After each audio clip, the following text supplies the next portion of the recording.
Hey guys, Mosquito here again. This is part two of my small panel saw build. And last time we went through how I made the plate, which turned out fairly good, I think. So now the next step will be to work on the tote. So what I have here is a nice piece of quarter sawn ribbon sapelli. And what I did was printed out a couple more of the templates for the D7 tote, or the panel, or number 7 panel. Can't remember which one it's labeled as, but either way, I took measurements and an arrow off of this one because I flipped it around so everything was backwards. But basically what you have to remember to do is make sure that your blank is big enough that you can get your tote lined up for the grain direction, which is about right through here. So just make sure that your blank is big enough so that you can get that to be oriented the correct way, and you should be okay. And then what I did is I just took some just run-of-the-mill stick glue, applied that all across the back, and then I glued that onto the blank. So that's what I have now. As you can see, I have the grain oriented the way that it's supposed to be on the wood, and I have this one all set up and ready to go. So the next thing I'm going to do is use my post drill, which I finally got mounted this past weekend because it was nice outside. And we'll go ahead and start drilling out some of these holes.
Well, there we go.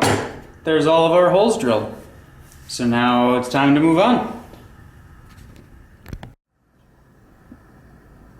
Okay, so here we are back in the workshop. Got the saw tote here and the vise.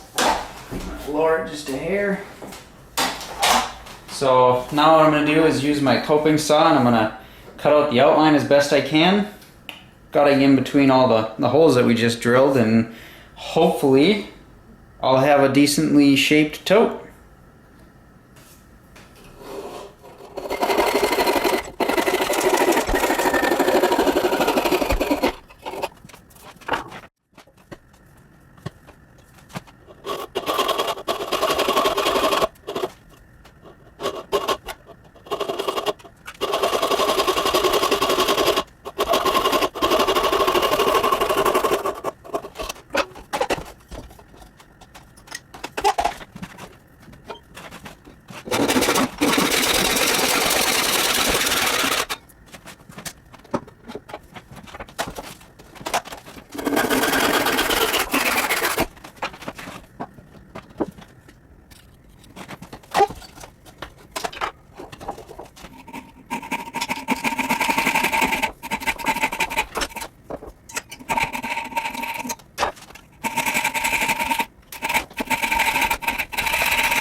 here we go.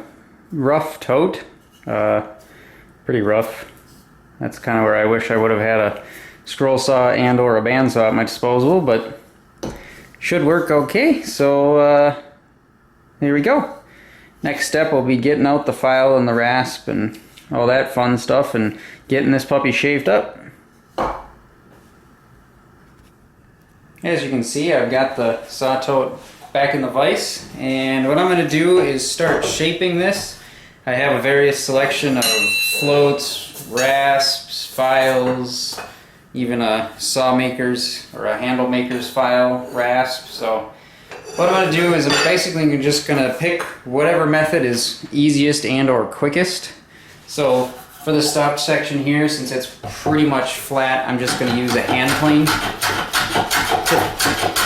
just to quickly get this down to be about on plane with everything else.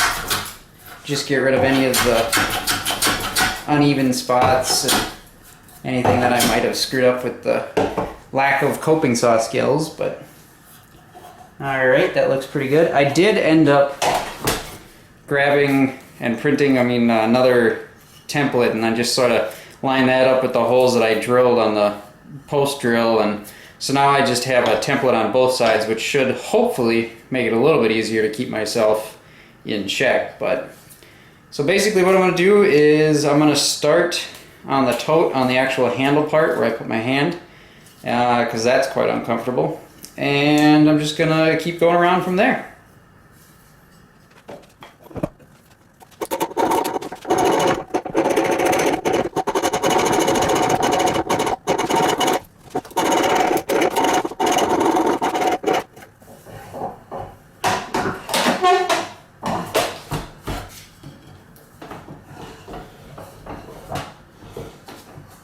I'm just gonna keep flipping this around and working at it from both sides. I already have, as you can see, a little bit of blowout on the other side, but that's basically what I'm trying to avoid by coming at it from one side at a steeper angle going up, and then turn around and do the same thing from this side. So hopefully I can minimize that.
Okay, so this might look a little ridiculous. It kind of is. I suppose there's probably other ways of doing it, but basically what I have here is I have a half piece of oak underneath the saw plate, and then I also have 2 pieces of veneer underneath that just to get the height of the blade up high enough, and then I have a piece of pine just held in place with my holdfasts to hold it down. And the idea behind that is, so now I have a couple of pieces of paper and a piece of wax paper to help it slide a little bit better, but the paper that I have under here is probably 7 or 8 sheets of paper, just standard printer paper, just to get the saw plate and my center mark perfectly in line. So I just kind of do a little mark and then check, and then, adjust, add more paper, take paper away, whatever you need to. But this is how I'm going to start getting the kerf in the handle.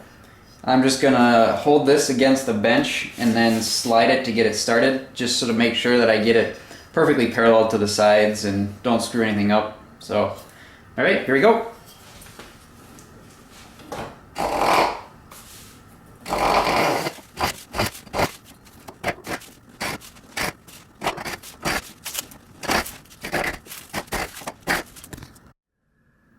Okay, now that I've got sufficient depth here, doing the method that I was just doing, I have it about that far down, and so what I'm going to start doing now is just use the plate itself and just saw down the remainder of the way. This should be more than enough to keep me straight in the kerf, but one thing to remember though is that I have not put any set on this blade yet, so chances are it's going to be a little bit tight. So if this is the method that you choose, then just keep that in mind. It might be a little bit more difficult than what it normally is to cut, but hopefully with some wax and a little bit of elbow grease should be okay. So let's get that part of this done and then we'll move on.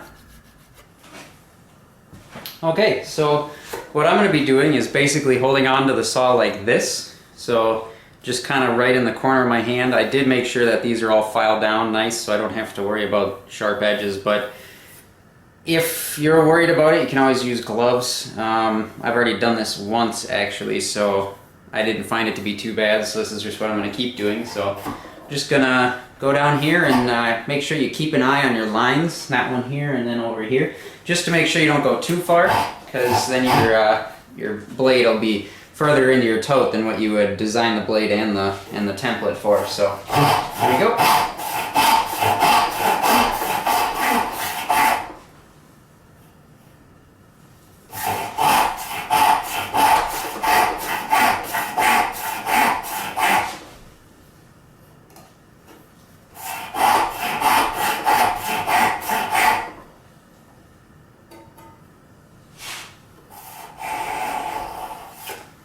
All right, so there we go. Let's take a look here quick. So we have a nice straight line going right down the middle here, right down to the line, and right down to the line. So that should do it. So thanks for checking out part 2 of my small panel saw build. Stick around for part 3, which should hopefully be coming up, where I get to drill some holes for the split nuts and bolts and get some finish applied to the tote. Thanks for watching. Catch you later.